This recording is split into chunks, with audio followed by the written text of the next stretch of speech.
Hey, thank you so much for tuning in to Instrumental Intel. I'm your host, music producer Chick with Beats, and I'm excited to be bringing this episode to you. I've got music industry news highlights. I've also got beats that I've produced for your inspiration. And later, my special guest, Christen will be joining me. We'll be talking about defining success beyond mainstream fame and so much more, so make sure that you stick around. So before I go ahead and drop that first beat, I gotta give a shout out to my home station, Grander Radio out of Grand Rapids, Michigan. And with that, let's go.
promised, I'm back with the Music Biz Brief. First up, Spotify is relocating parts of 250 Sweden-based roles abroad after a court ruling denied their request to allow engineers to work night shifts. Spotify's HR chief criticized Sweden's outdated bureaucracy, quote-unquote, saying that it threatens the country's position as a tech hub. The court upheld Sweden's ban on night work, except for key sectors like healthcare or transport. As a result, Spotify says future engineer recruitment will primarily happen outside Sweden, though no jobs have been lost. The company stresses the need for 24/7 support to maintain its global platform for creators and listeners.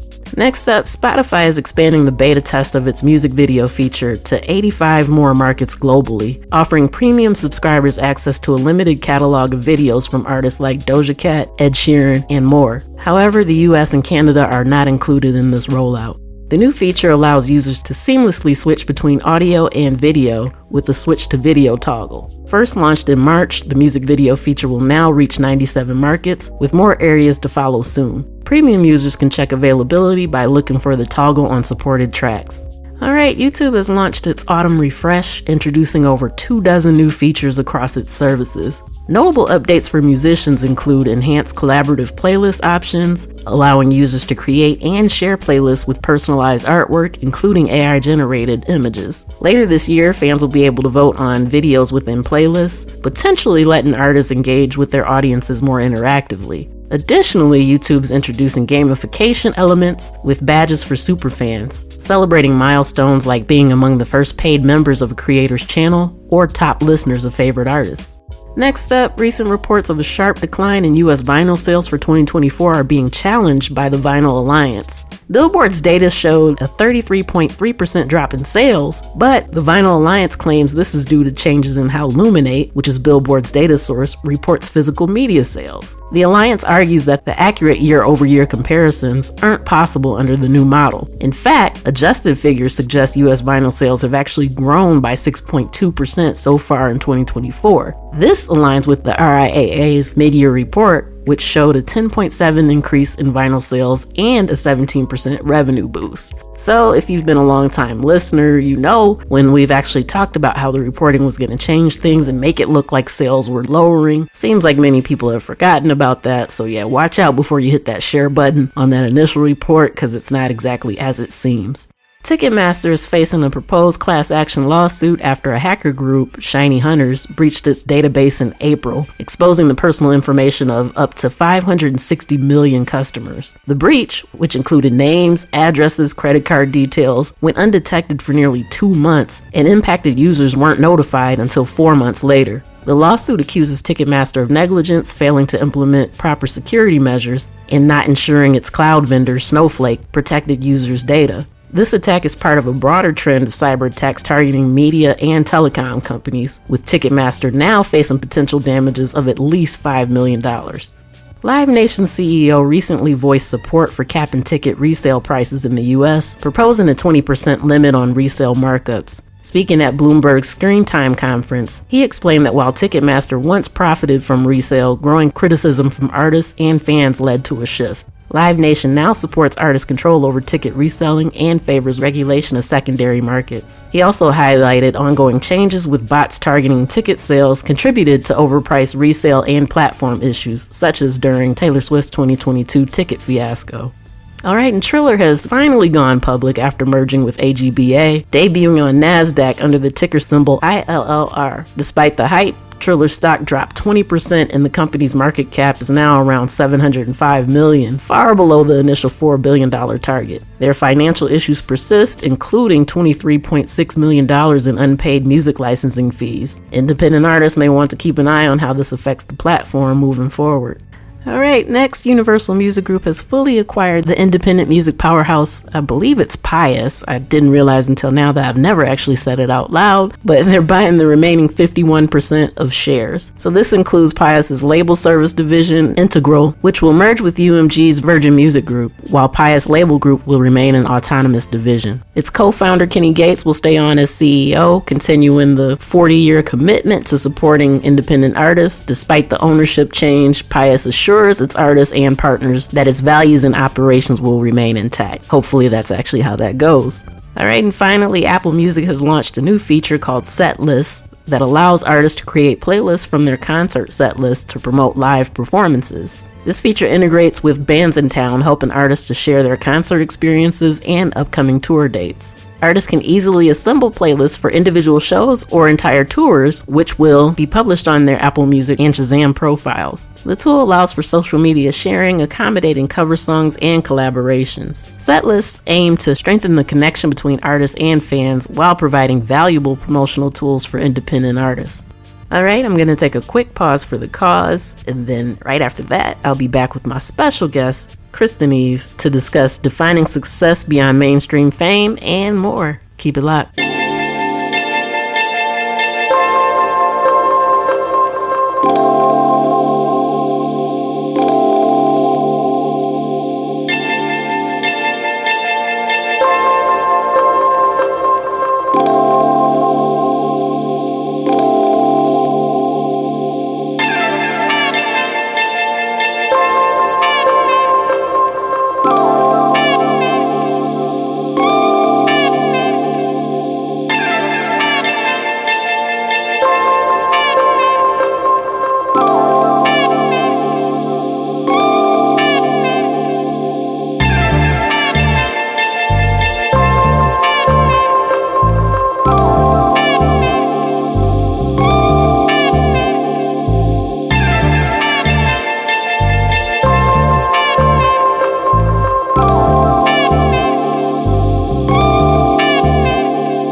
Hey, I'm a chick with beats, multi-genre music producer and strategist to indie artists and labels. Visit achickwithbeats.com for resources for artists and instrumentals in various genres available for songs, vlogs, blogs, podcasts, themes, TV, film, commercials, and more. Once again, that's achickwithbeats.com. That's achickwithbeatz.com. Let's make something happen. Thank you so much for tuning in to Instrumental Intel. I'm your host, music producer, Chick with Beats, and I'm excited, thrilled, and delighted to say that I have in the virtual building with me today, Christen Eve. I'm so glad to have you on the podcast. Thank you for taking time out of your busy schedule to share your story and wisdom with us. And so if you could, there's some people that kind of followed me over from Music Marvel, so they may be familiar with you, but got a lot of new listeners. So if you could just kind of give them a little bit of background as to who is Christen Eve and how you got involved with music. Thank you. First of all, thank you for having me. I'm really excited to be here. Yeah, so my name is Christen Eve. I have been a singer-songwriter since I was 13. At that age, fell madly in love with writing music. Same age, I started playing guitar. And truly, since then, it has been the one constant in my life. Like, other things have fallen away, other hobbies, other interests, but that has been the one constant. And ever since then, there hasn't been 1 year that I haven't consistently written music and just continued staying passionate with my music. Mm-hmm. You know, that's interesting. You said there's other hobbies that have come and gone, but that one stays constant. And I think that a lot of people listening can probably relate to it, because a lot of times on social media, you'll see people get frustrated and, they might say, I quit, but then a lot of times they kind of come right back. But with that being that constant, especially to be able to continue to write songs consistently, what do you kind of do to get in that zone? Because I know there's been a lot of things that everyone's been going through since the pandemic, but how do you kind of keep that in the forefront and still make sure that you sharpen your craft, as you will? Mm-hmm. So I've definitely had seasons where I've had writer's block. I've definitely come and gone from that space. But as far as writing music itself, I think the reason it's always stayed a constant in my life is because it truly does feel like it's a part of me. Almost like I, if you believe in coming to earth or not, I came to earth with that being stitched into my soul. It's truly a part of me. And it's when I have gone through anything in my life, anything hard, any dark chapters, it's always songwriting that I turn to. So for me, I kind of get into that space naturally because it is always the first thing I turn to. No matter what I've been through in my life, I feel like writing music has always been there for me. And I think because at such a young age, I started turning to it when I would go through hard things, it just became my normal. That makes so much sense. Yeah.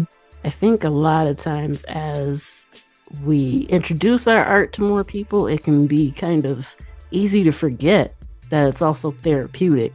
And so I wish I could remember the artist that had said it, but the quote was pretty much saying that when you suffer writer's block, it's not really that you're blocked. You just don't want to write what it is you're supposed to write about. And I know I've been there quite a few times, oh man, got all this stuff on my mind. I don't really feel creative. But just like you said, it's you don't really start to feel better about it until you write it down, kind of get it out. It's very cathartic. Yeah. So yeah, singer-songwriter, that's a great duo. A lot of times people can do one or the other, not both. Do you feel as far as singing, is that kind of part of that same thing that it's just in you and you just got to do it, or is it a little bit different from songwriting? Yes and no. I do feel because singing has always been a part of my life since I was a little kid, singing in church, stuff like that. And then obviously I got to an age where the adults around me started noticing, oh, she can really sing. She has a voice. So then just the fruits of that, as I pursued that more, I do feel passionate about both. And I do feel like they are a part of me. And it's very important to me to express myself in both ways. However, I do feel like my connection to each one is different. Like, it's almost hard to explain. Kind of like, if you have like a pet dog and a pet cat, the way you interact with each one has to be different. And your relationship with each one is different because they are so different. And like the way a dog would give you affection is not the same way a cat would, and the boundaries there are different. It's kind of like that. Like I love both equally, but the way I respond to each one is very different, and I feel it like on a soul level almost. First of all, that's a wonderful analogy, but yeah, when you say that about feeling on a soul level, it sounds like it when you sing. Like there's something about your voice that it feels like it's coming from the soul. There's a sincerity to it that just kind of automatically pulls you in. Wow, that means a lot to me. Oh, great. Because it's true. I share, there's so much content kind of bombarding us all day, constantly. And so sometimes I even get into the habit, like when I'm scrolling Instagram, maybe I'm not really paying attention, but I know if I catch you singing, I'm like, okay, wait a minute. Nope, I got to check this out. And every single time, consistently, you can tell that you actually feel it. So there are a lot of people that listen to the podcast that are, musicians in one way, shape, or another, artists. What kind of advice do you have to them to, I guess, be able to tap into authentic feelings when they're expressing themselves? Wow, what advice do I have? Any advice I give will probably be something I even need to remind myself. But definitely, every time I find myself struggling with, comparing or getting stressed out with the grind, I always come back to, who are the people that I have always wanted to help since the beginning, since I was on my bedroom floor as a teenager, writing music, going through very heavy things and saying to myself, if I ever get the platform to be able to share this stuff, all I care about is focusing on the people that I'm meant to help. And so every time I kind of feel sidetracked with, things that don't matter, or the constant online comparing that as musicians we kind of we can't help sometimes, because like you said, it's very oversaturated now. What always helps ground me back is there are people I am meant to impact in a positive way in this world, and vice versa. And as long as I keep focusing on that, everything else can fall away. Wow, that's really powerful. That's definitely a gem, maybe even a soundbite right there. Because I think that a lot of times with all these different distractions, it's kind of hard to focus on what you just iterated. So I appreciate you for sharing that. Okay, you mentioned growing up singing in church and whatnot. Are there any popular musicians or artists that kind of influenced you when you were younger as well?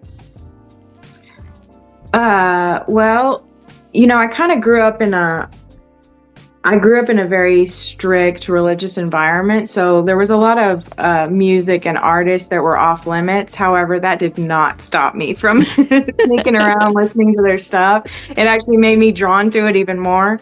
So growing up, I was inspired by a lot of different artists. My all-time idol has always been Celine Dion. She's been my idol since I was a little girl. So definitely vocally, I was so drawn to her. But even just other artists growing up who, they weren't afraid to be different, weren't afraid to stand out. And then I remember when I became a teenager, I was very drawn to John Foreman. He is the lead singer of Switchfoot. I was so drawn to how he wrote music, like his lyrics. I was just like, wow, they're so different from other people's. And it was actually his songwriting. I remember being 16 years old when I, at that age, for the first time, started shifting more to like metaphorical type writing. And it was really his songwriting that influenced that heavily for me. Yeah, that's what I want to say. It's such a powerful tool that I think a lot of times vocalists don't necessarily think about when they're writing songs. So a lot of times, you kind of see that with rap maybe a little less Mm-hmm. these days. But yeah, some of my favorite songs by singers use a lot of metaphors. And so, Mm-hmm. yeah, so tidbit, what you just shared was pretty much free game for anybody looking to kind of elevate their songwriting game, if you will. But Mm-hmm. yeah, so, okay, I know you said that you had kind of slowed down from performing or whatever, but from the time frames that you were doing it, are there any particular shows that kind of stick out to you as really special that you like to reflect on? There definitely have been some. I remember one. It was really kind of this like blessing in disguise type of show for me. I really needed it at the time because it was when I was kind of just starting to get back to playing shows. And there was a lot of people booked that night. It was several musicians, actually. I think I was like, I might have there. I think there was four different performers that night, and I think I might have been the third one. And one thing that my family said to me afterwards, family and friends that attended to, hear me play and sing, they pointed out that, and not at all to down the other artists, and this didn't come from me, this came from family and friends, that by the time I got up there to sing, it's like I naturally commanded the whole room. And for the first time in the evening, every single person in that room was quiet and watching me. And I obviously naturally I just wanted to respond to it in a humble way, like, oh no, the other artists were great. And it's not that they weren't at all, but definitely like getting to experience that of like, I didn't try to do anything different I was just myself. And just to be able to experience that of like, oh, maybe there is something just natural that comes out of my spirit that can sort of command the room and draw people into my music. So that really had a deep impact on me. Well, what a beautiful thing. I mean, yeah, that's worded more eloquently than I was able to say, but yeah, that is in effect. Same thing I get from scrolling and seeing your videos. So Wow. yeah, okay, there's not an artist I don't believe that has never had any stage fright to try to get over, but for anybody that's out there and kind of shy, yeah, if you could maybe talk a little bit about how to overcome stage fright, if it's something that you just have to do more frequently to get over it, or again, if it's just the focus part like you mentioned earlier.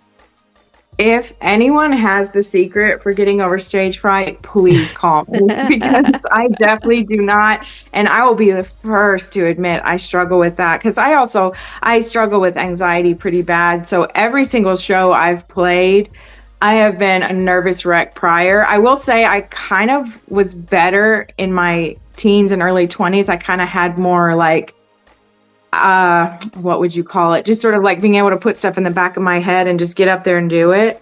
I feel like as I've gotten older, it's only gotten worse. But yeah, I pretty much every show I've played, you can kind of hear it in the beginning. My voice is kind of shaky, and then something will just kind of click as I'm performing my songs. And the one thing that does help me is, for me personally, my songs are very much like people to me. And I don't say that like lightly. I don't say it to be like whimsical or whatever. They really are like actual people to me. My songs, like, they feel like they have their own energy, their own personality, and their own impact. And so it kind of helps me on stage to just focus on my songs and sort of be like, okay, this isn't just about me right now. It's about you. You're a person. You have energy, and this is your moment to like ring out and affect people. So that kind of does help me too. Well, that's a good tidbit because, I firmly believe that if you're given a talent and you just have the strong desire to, whether it's sing, rap, produce, whatever the case may be, it's because someone else needs to hear it. And so I think what you just said about, realizing it's not about you, but it's about the person, the individual. I think that's a really, really powerful thing.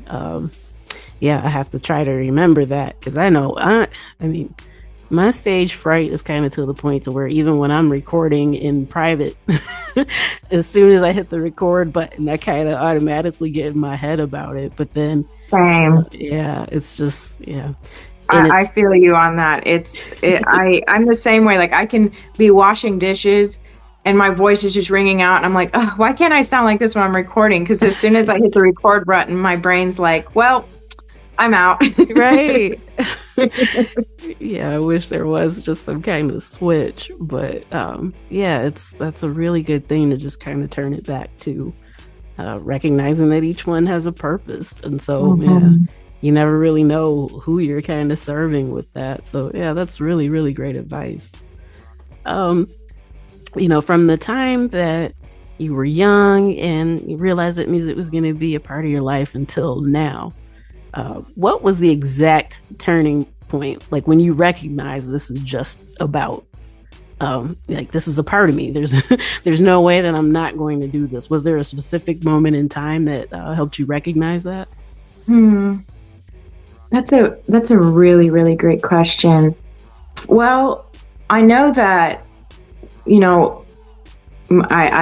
don't know if people listening will know this, but for those that don't, I grew up in the Philippines. And so that's where I, bought my first guitar and started writing music. And so when it came time for us to have to move back to America, it was, and a lot of our belongings were being sold and, most of them were, but it was so important to me that my guitar made it back to the US. And I was like telling my mom, please, if anything goes, just make sure my guitar makes it back to the US. And I remember being so stressed out at every single airport that we would arrive at, when our luggage would come through, and I would be frantically making sure my guitar was on the conveyor belt. And so when you asked that question, that's what first popped into my head, because I remember being like, this is something that's never going to leave me. I have to have it.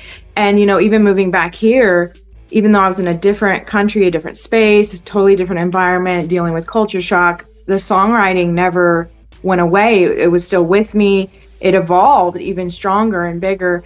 And then when I was about, I would say 18, 19 years old, is when I played my first live gig. And the way that I felt at that show, and just, I felt like my truest self, like when you're struggling with self-doubt and, your image and all that, but then on stage singing, playing my music, I just came alive inside. And so I think it was kind of a mix of all that, but for sure that show where I was like, this is what I want to do forever.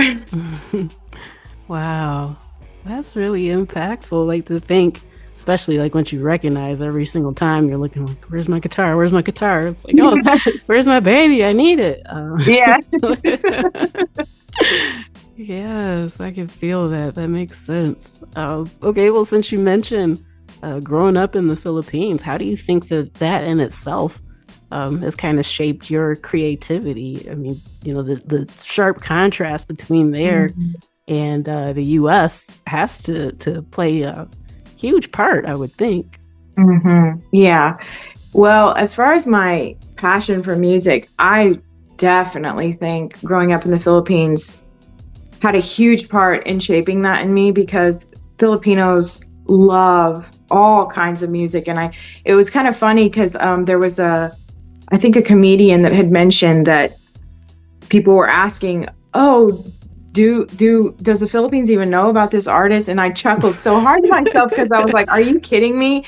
Some artists and singers and music is bigger in the Philippines than even in some states in America, because, I think a lot of people would be shocked to know that even country music is huge there. I mean, I grew up hearing, titos singing a karaoke of like Kenny Rogers or stuff like that. And so their love and passion for music is ginormous there. And it's also because of them that I even became an idol of Celine Dion. I really don't think had I grown up in Oklahoma, where my parents, were raised, I don't even think I would have been an idol or had been a huge fan of Celine Dion as I am the way I feel today, because she is just such a beloved artists there, and yeah, just the way they're so passionate about music and singing and constantly expressing themselves through music. It definitely had a huge positive impact on me. Wow. Yeah, it just seems like, especially, you know, with the difference in culture and all that has to be a benefit. A lot of people don't really recognize, except for people who have been in other areas or out of the country, to see how the music scene is. But I've had some artists that I've interviewed before talk about how maybe a song that they had didn't do very well in the States, but when they went to Europe, you know, they started charting, or you know, all these other different areas. And That's so even cool. though, yeah, the US is supposed to be, quote unquote, the largest music market, that's rapidly changing. And it makes sense because there's so many other places that take the foundation of music culture a lot more seriously than ours do in the US. So yeah, I mean, that makes a lot of sense that some of those songs would be big over there, because yeah, I think that especially as far as like radio is concerned, and honestly streaming is pretty much the same thing now if you're letting the algorithm do the work, but it's so formulaic and people, you know what works, and so they rarely deviate from it.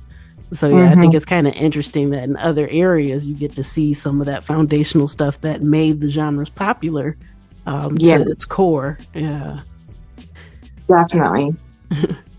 yeah. So you know, anytime that you're writing, do you always write your songs like for you, or do you ever write for collaborations? Have you had any I guess particular ones that may have stuck out to you or anything like that?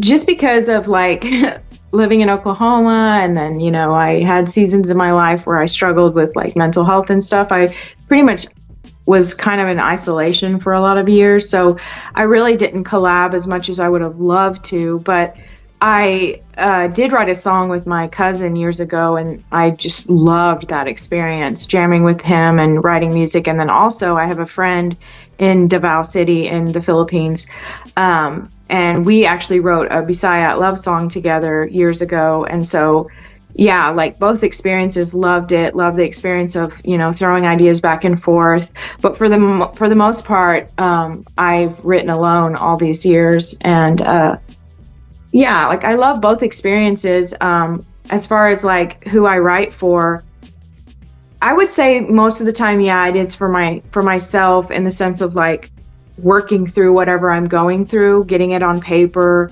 But I'm always in the mindset that I'm very aware that these experiences are not unique to me, and that my words can help someone else. They can relate to it.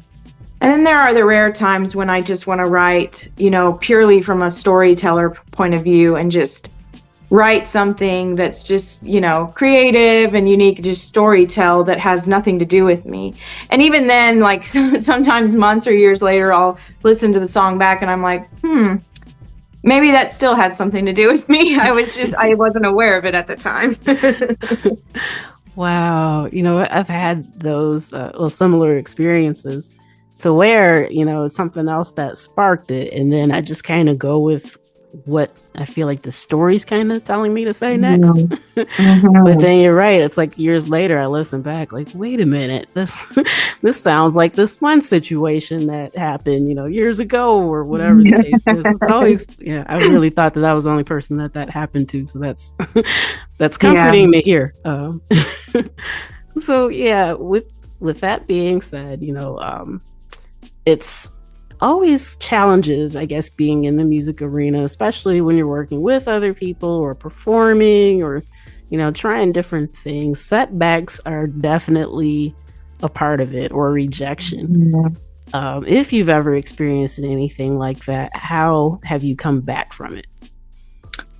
Well, I've definitely experienced rejection. I shared this on my social media not too long ago, that I did try out for The Voice a long time ago, and I, you know, didn't make it through. And this was the not the auditions in front of the actual judges. This is like you have to stand in line outside of arena for hours in the heat and go in and just audition for producers. It was that type of audition. But honestly, it's weird because sometimes, rejection can sting. But for me, I've always had this like knowing that I'm meant for something great with my music. And like I said, it always circles back to the people I'm meant to help and impact and uplift. And so when things like that happen, for me, I take it as, well, that wasn't the path that was meant for me. Mm-hmm. And I always kind of find myself years later being like relieved that didn't work out. And I very much am with that audition with The Voice, because now I'm much older. I'm more educated about the music industry and owning your work. And so for me, it's very important that I'm, the sole owner of my work, my lyrics, my words, and, not locked into a contract that would end up, stifling me in any way. So yeah, for me, I think just as time passes, you look back on, times you were rejected in any way or told no, and you can kind of just see like, oh yeah, that was exactly how it was supposed to happen. Yeah. Yeah, that's a really interesting point, especially looking at shows like The Voice and American Idol, and then hearing some of the stories that the people who had success, quote unquote, had to deal with after the fact. And it just sounds like a nightmare. Exactly. Yeah, and the freedom, like you said, of being able to own your stuff and not having to kind of be on like a gag order for certain things, if you will. Mm-hmm. Yeah. I had a client that I worked with in the past that made it onto some of the episodes of The Voice, but I mean the rejection was just ridiculous. And one of those judges I'm still upset with. I don't care how many TV shows or movies they give her. She robbed her, and I'll never forget that. After the interview, you're gonna have to tell me who it was. I definitely will. I need the tea. Yeah, nope, I'll tell it. But actually, you know what? Yeah, I don't owe her any favors. But Jennifer Hudson, how dare you? But yeah. So I mean, a lot of times that stuff is political, and like you said, it's like you lose so much after you actually do it anyway. So yes, is that really success? If you go on and everybody, somebody else owns everything that you do. That's one of the things I think indie artists kind of need to realize, is that we can't really let outsiders define what success means to us. So yeah. I love that. I'm so glad you said that, because I have just been kind of going through that journey myself and reminding myself of that, because it's like, who are these people at the top, quote unquote, who are they to define what is success, when even a lot of them are locked in a system that they're not even happy with. They don't even feel free and creative in. And a lot of people, like all of us indie artists, can relate to this, that will have family and friends, or even people online be like, why aren't you more well known? Why aren't you should go on American Idol, you should go on The Voice.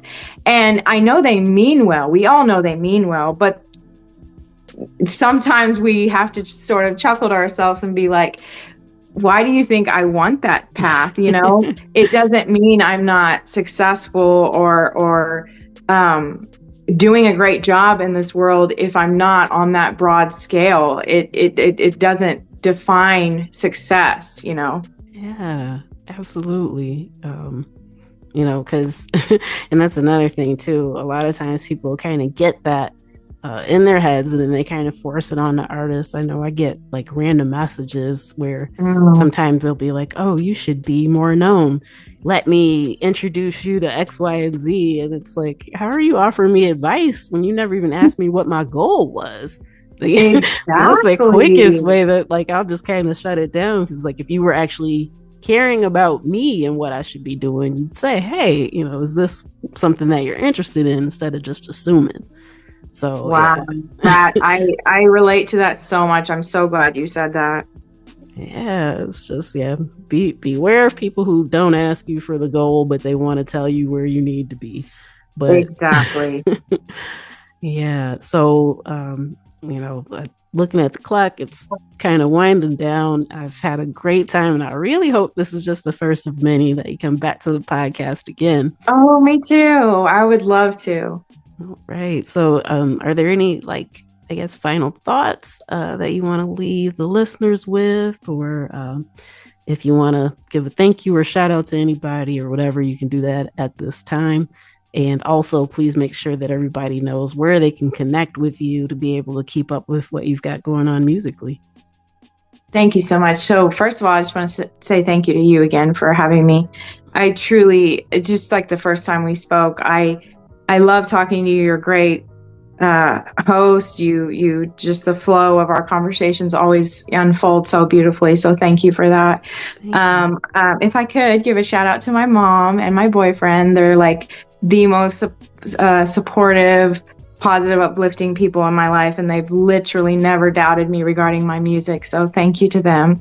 You can find me on Facebook, Instagram, TikTok, YouTube, all the same, Christen Eve. It's Christen with a C, you guys. CH. But yeah, Christen Eve on all those platforms. You'll find me there. Awesome. Well, yeah, I'd just like to thank you again, and I hope that you'll join me again sometime. Of course. I would love to. All right, and that's a wrap for this episode of Instrumental Intel. I've been your host, music producer, Chick with Beats. I'd like to thank you so much for tuning in and listening. I truly appreciate you. I also appreciate my guest, Christen Eve, for coming in and sharing her experiences and wisdom with us. And of course, I'd like to thank my home station, Grander Radio, out of Grand Rapids, Michigan. I'm already excited to return with another episode next week. My special guests, Adrian and Ralph, will be joining me, and we'll talk about crafting emotional connections through song and more. So make sure you tune in. Till next time, you know where to find me. Tune in, tell a friend. I'll see you then. Peace.